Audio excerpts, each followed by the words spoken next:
வணக்கம். ஆடு மாடுகள் மாநாடு நடத்தினாரு சீமான். அப்புறம் மரங்களுக்கான மாநாடு நடத்த போகிறேன் அப்படின்னு வந்து சொல்லியிருக்காரு. நேத்தி வந்து பார்த்தீங்கன்னா, நியூஸில் ஒரே சம்பவம். அந்த சம்பவத்தெல்லாம் பார்த்ததுக்கப்புறம் வந்து கண்டிப்பாக சொல்கிறேன், சத்தியமாக இதை எந்த கட்சிக்கும் முட்டு கொடுத்தோ இல்லை சீமான் அவர்களை வந்து தூக்கி பிடிக்கணும் அப்படிங்கிறதுக்கான வீடியோ இல்லை. அப்படி ஃபேன் பாய்களாக நீங்கள் இருந்தீங்க அப்படின்னா, இப்போவே இந்தியன் தாத்தா சொல்கிற மாதிரி வேறு சேனல் பாருங்கள் அப்படிங்கிற மாதிரி எனக்கு தோன்ற உண்மைகள் சிலதெல்லாம் வந்து பேச போகிறேன். நியூஸில் வந்து பார்க்குறப்போ ரொம்ப பரபரப்பாக இருந்தது. ஆடு மாடுகள்லாம் கூட்டு போயிட்டு இவங்க மேய்ச்சலுக்கு வந்து தேனியில் கூட்டு போயிட்டுருக்காங்க காட்டுக்குள்ளே. அதாவது என்ன அப்ஜெக்டிவ் அப்படின்னு பார்த்தீங்கன்னா, காடுகளில் வந்து அங்கே இருக்கிற பழங்குடியினர், மாடு மேய்க்கும் சமூகங்கள் எல்லாருமே வந்து காட்டுக்கு பக்கத்தில் இருக்கிற அந்த மலை பகுதி அடிவாரத்தில் இடத்துல வந்து மாடுங்களை வந்து மேய விடுவாங்கல்ல. அங்கே நிறையா வந்து செடி கொடிகள் இருக்கும், ரொம்ப ஃப்ரெஷ்ஷாக இருக்கும், அதுங்களுக்கு பிடிச்சதை வந்து அதை சாப்பிடும். இது வந்து நம்ம ஆயிரம் வருஷமாக வந்து காலங்காலமாக பண்ணிகிட்டு இருக்க ஒரு விஷயம் தான். இது ஒன்றும் புதுசு இல்லை. ஆனால் இன்றைக்கி இருக்கிற கட்டுப்பாடுகள் எல்லாமே வந்து பார்த்திங்கன்னா, அவங்கள அந்த ஆடு மாடுகளை கொண்டு போயிட்டு அங்கே மேய்ச்சலுக்கு விடுறதுக்கு அரசாங்கம் வந்து தடை வச்சுச்சு. அரசாங்கம் தடை விதிக்கல. ஆக்சுவலாக ஒரு ஆள் என்ன பண்ணிட்டான் அப்படின்னு பார்த்தீங்கன்னா, நான் சமூகத்துக்கு வந்து சமூக சர்க்கரை அதாவது வந்து கொட்டுவேன் அப்படின்னு சொல்லிட்டு வந்து கொஞ்சம் கூட தொலைநோக்கு பார்வையே இல்லாமல் இந்த ஆடு மாடுகள்லாம் கொண்டு போய்ட்டு வந்து காட்டில் மேய்க்கிறதுனால காடுகள் வந்து அழியுது கஷ்டப்பட்டு. அதாவது ரொம்ப இங்கே இருக்கிற பூச்சிகள்லாம் வந்து சாகுது, பறவைகளுக்கெல்லாம் டிஸ்டர்பன்ஸாக இருக்குது. காட்டில் இருக்க மிருகங்கள்லாம் கோச்சிட்டு வந்து கடலுக்குள்ளே கூச்சி தற்கொலை பண்ணிச்சு. அது மட்டும் இல்லாமல் காட்டில் இருக்கக்கூடிய செடிகள் மாடுகள் எல்லாத்தையும் வந்து பார்த்திங்கன்னா அந்த ஆடு மாடுகள் வந்து சாப்பிட்டு சாணமாக போட்டுருது அப்படின்னு சொல்லிட்டு அறமூலை அப்படின்னு சொல்லுவாங்க. தற்குறிலாம் நம்ம சொல்லி யாரையும் வந்து கஷ்டப்படுத்தக்கூடாது. அறமூலையோட அறமற்ற செயலா அப்படின்னு சொல்லிட்டு என்ன பண்ணிட்டான், கோர்ட்டில் வந்து போயிட்டு ஒரு கேஸை போட்டான். கோர்ட்டில் என்ன பண்ணிட்டாங்க, இவனோட கேஸ் வந்து என்னன்னு நினச்சாங்கன்னு தெரியல. இனிமேல் வந்து ஆடு மாடுகளை வந்து காட்டில் கொண்டு போய் மேய்க்கக்கூடாது, வனப்பகுதியில் வந்து மேய்க்கக்கூடாது அதுக்குன்னு சொல்லிட்டு தடை விதித்து ஒரு உத்தரவு போட்டாங்க. அதை பயன்படுத்திக்கிட்டு அரசாங்கம் என்ன பண்ணுறாங்க, காட்டோரம் இருக்கக்கூடிய மக்கள் மட்டும் இல்லாமல் கிராமங்களில் இருக்கக்கூடிய மக்கள், அதை சுற்றி ஏதாவது ரிசர்வ் ஃபாரஸ்ட்டு காட்டு மாதிரி பகுதி இருக்கும் இல்லையா, அங்கெல்லாம் வந்து யாரெல்லாம் இந்த மேய்ச்சல் சமூகம் எடுத்துகிட்டு போயிட்டு இந்த மாடுகளை ஆடுகளை மேய்ச்சலுக்கு கொண்டு போகணுன்னு நினைக்கிறப்போ அதை தடையாக வச்சுக்கிறாங்க.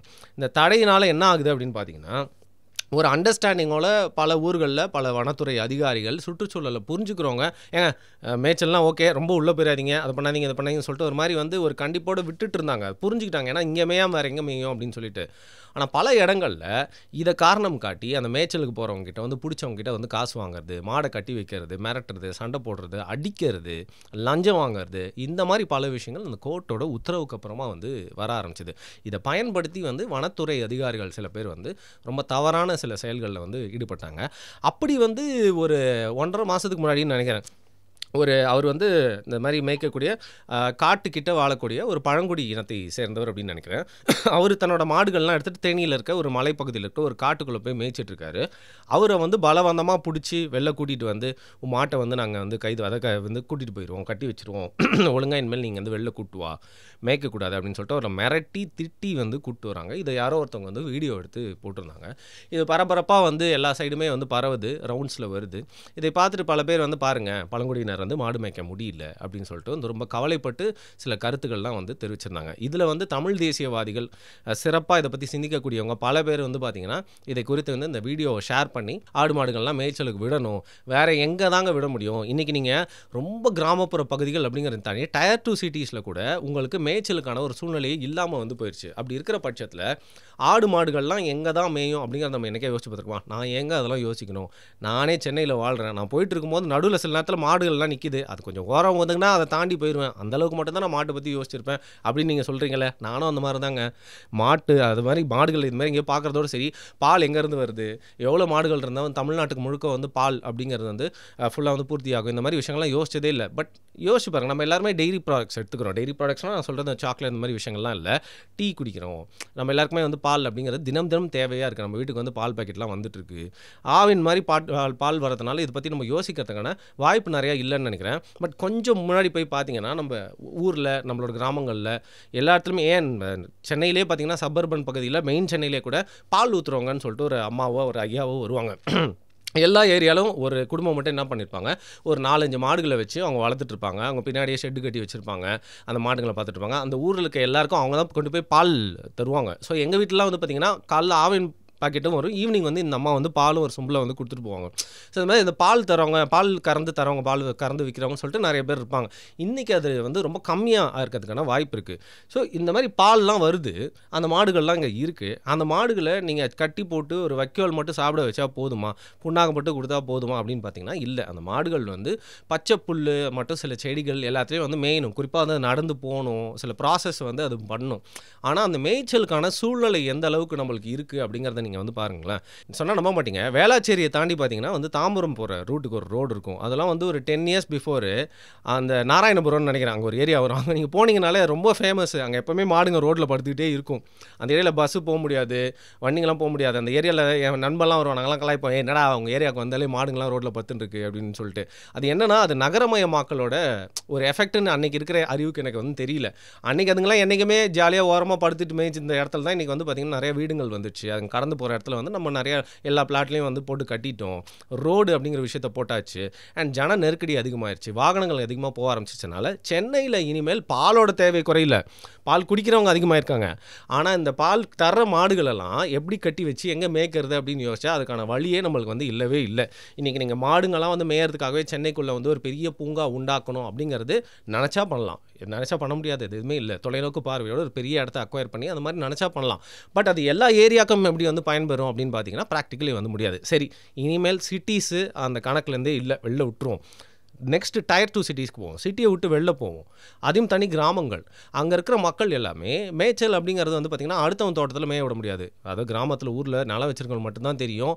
நம்ம மாட்டையோ ஆட்டையோ பக்கத்து தோட்டத்தில் போய் மேய்ஞ்சிட்டு அது எவ்வளோ பெரிய பிரச்சனை ஆகும்னு சொல்லிட்டு. நம்ம தோட்டத்தில் வந்து எதாவது மேய்ஞ்சாலும் நம்மளுக்கு கோவம் வரும். நம்மளோட ஆடு மாடு வாங்க போயிடுச்சுனாலும் கட்டி வச்சுருவாங்க, இல்லை சண்டைக்கு வந்துடுவாங்க. சில இடத்துல பயிரெலாம் போட்டு வச்சுருப்பாங்க, அதை போய் மேய்ஞ்சி வச்சு அப்படின்னா வந்து ஊர் கலவரெல்லாம் வந்திருக்கு இதனால். அதனால் மேய்ச்சலுக்குன்னு சில இடங்கள்லாம் இருக்கும், அங்கே போய் மேய்வாங்க. இதெல்லாம் வந்து காலி கிரவுண்டாக இருக்கும்.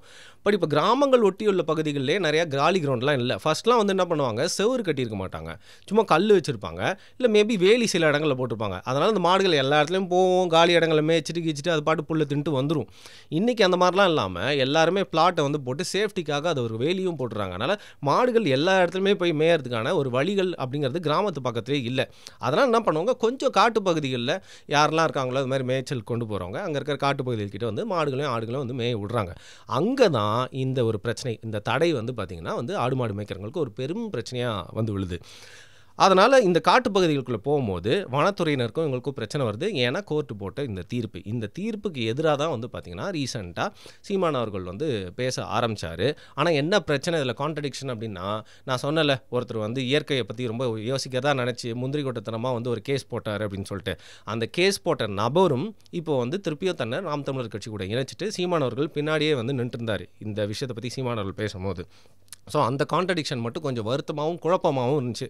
சரிங்க, நடந்து போச்சு, தப்பெல்லாம் பண்ணிட்டோம், லெட்ஸ் கோ ஃபார்வர்ட் அப்படிங்கிற மாதிரி இன்றைக்கி வந்து சீமான் அவர்கள் மாடுகளை வந்து கண்டிப்பாக வந்து தடையை மீறி எப்படி வந்து கல் அப்படிங்கிற விஷயத்தையும் தடையை மீறி அந்த மரத்தில் ஏறி இறக்கி அதை பற்றி ஒரு அவேர்னஸ் கொண்டு வரணும் அப்படிங்கிறதுக்காக வந்து தடையை மீறினாரோ, அதே மாதிரி இப்போ வந்து மாடுகளை வந்து கண்டிப்பாக காட்டுக்குள்ளே கொண்டு போய் மேய்க்கிறதுக்காக நான் வந்து ஒரு தடையை மீறி போராட்டம் பண்ணுவேன் அப்படின்னு சொல்லிட்டு நிறைய மாடுகளை கூட்டிகிட்டு அதோட ஓனர்ஸோடு போயிட்டு தேனியில் எனக்கு தெரிஞ்சு அந்த வெரைட்டி விடப்பட்டாருன்னு சொன்னால ஒரு காணொலியில் கூட ரொம்ப வைரல் ஆச்சு அப்படின்னு சொல்லிட்டு, அதே நபர் தான் நினைக்கிறேன், அதே பழங்குடியை சேர்ந்த அந்த நபர்களோட தான் போய் இந்த தடையை மீறி ஆர்ப்பாட்டம் பண்ணியிருக்காருன்னு நினைக்கிறேன். அப்படி பண்ணும்போது தான் அரசாங்கம் கண்டிப்பாக அதுக்கு வந்து அனுமதி அளிச்சிருக்க மாட்டாங்க. அப்படி தடை கொடுக்குறப்போ அந்த பேரிகேடெல்லாம் வந்து திறந்து தள்ளிட்டு போயிட்டு அப்புறம் அந்த மாடுகளை விட்டே வந்து அங்கே இருக்கிற போலீஸை வனத்துறை அப்புறப்படுத்திட்டு தடையை மீறி காட்டுக்குள்ள மாடுகளையும் ஆடுகளையும் வந்து மேய்க்க விட்டார். சரிங்க, இப்போ அவர் பண்ணது கரெக்டாக தப்பான்றதை தாண்டி சீமான் பண்ணார் அப்படிங்கிறதுக்காக இல்லைங்க.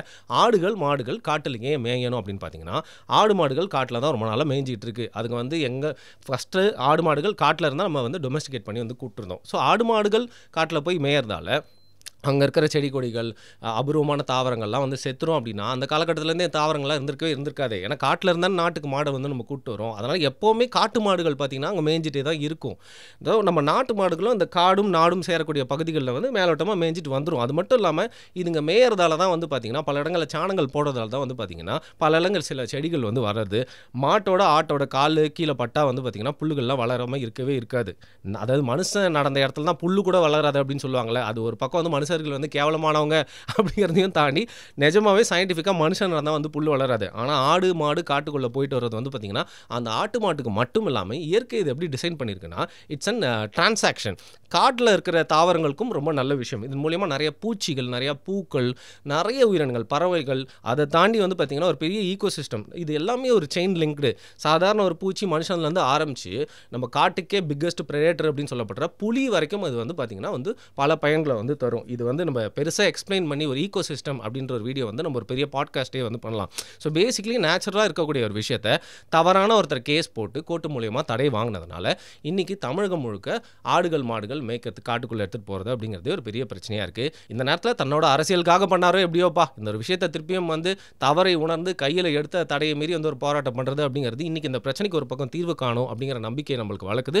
இன்னொரு பக்கம் ஆடு மாடுகள் காட்டில் தான் வந்து மேய்ச்சலுக்கு போகணும் அப்படிங்கிற உண்மையை பற்றி நிறைய பேருக்கு சரியான நியூஸை கொண்டு போய் சேர்க்குது அப்படின்னு சொல்லலாம். அந்த வகையில் இந்த போராட்டத்தை முன்னெடுத்து அவருக்கு வந்து நம்ம ஒரு வாழ்த்துக்களை தெரிவிச்சுக்கலாம். அவர் மட்டும் இல்லை, பல அரசியல் கட்சிகளும் இந்த போராட்டத்தை முன்னெடுக்கணும். எனக்கு எல்லாருக்குமே அந்த பொறுப்பு இருக்குது. எல்லாருக்குமே பால் அப்படிங்கிற தேவை இருக்குது. நம்ம கால்நடைகளை பார்த்துக்கணும். கால்நடைகள் வந்து சுதந்திரமாக மெயின். ஏன்னா சென்னையில் வந்து பார்த்திங்கன்னா குப்பை தொட்டி இருக்க பிளாஸ்டிக்கு, அதுக்கப்புறம் தலைவர்கள் நடிகர்களோட போஸ்டரை சாப்பிட்டு தான் மாடுகள்லாம் வாழ்ந்துட்டு இருக்கு. அது என்ன மாதிரி பால் கொடுக்குதுன்னே நம்மளுக்கு புரியவே இல்லை.